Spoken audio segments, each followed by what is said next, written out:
Consider subscribing. Tanveer from India.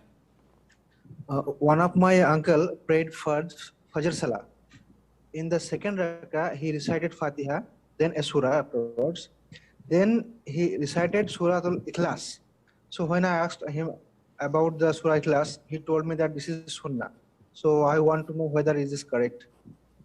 Okay, I will answer inshallah. Tanveer says, one of his friends, his uncle that is, his uncle, when he prays, he recites the Fatiha and then recites another surah, and he concludes with reciting Surah Al-Ikhlas, قُلْ هُوَ اللَّهُ أَحَدٌ اللَّهُ الصَّمَدُ. So he asked his uncle, why are you doing such a thing? And his uncle said, because this is the Sunnah. So is my uncle correct or not? Well, to say it is the Sunnah is incorrect. Why? Didn't the Prophet ﷺ approve of it? The answer is yes.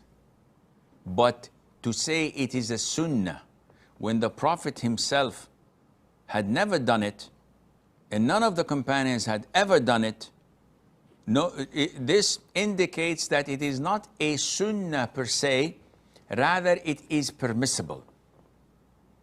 It is like saying, is eating desert lizard meat, what we call as a dab, the big desert lizard.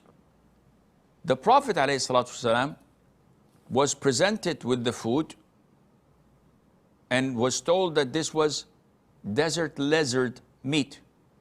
So he refrained.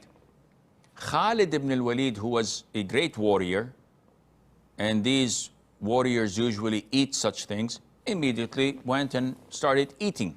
And the Prophet was watching. So he was asked, is it haram? The Prophet said, no, but it is something that I find distasteful. I'm not used to it.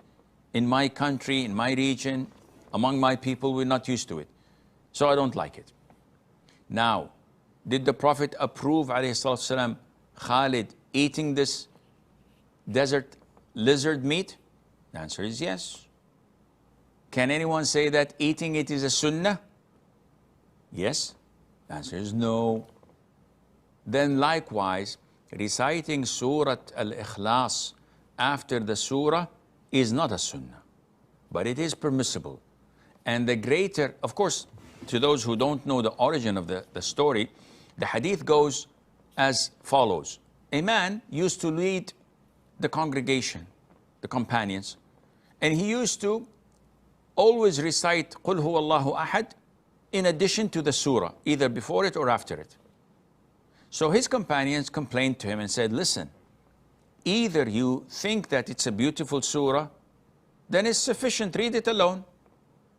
Or you don't think that it's not sufficient, then don't read it and read the other one alone. He said, well, whether you like it or not, this is what I'm gonna do. If you don't like me leading, choose someone else. They thought among themselves that he's the best of us, knowledgeable in the Quran, and he's righteous and checks all the boxes. So they went to the Prophet ﷺ and told him. And the Prophet ﷺ asked them to ask him, why is he reading it? So when they told him that the Prophet is asking you, why are you reading it? He said, because it contains the description of Allah and I love it for that. So they went back to the Prophet ﷺ and they told him, and the Prophet said ﷺ, tell him that his love for this surah admitted him to Jannah, admitted him to paradise. So lots of the people, when they read this hadith, it clicks in their mind and said, whoa, I want to be like him. I want to be loved by Allah. I want to be admitted to Jannah. So I'm going to recite the surah. Not knowing that the Prophet himself ﷺ had never done this, nor his companions, which means that it is a permissible thing, but it is not at all part of the Sunnah. So I hope this answers your uncle's confusion.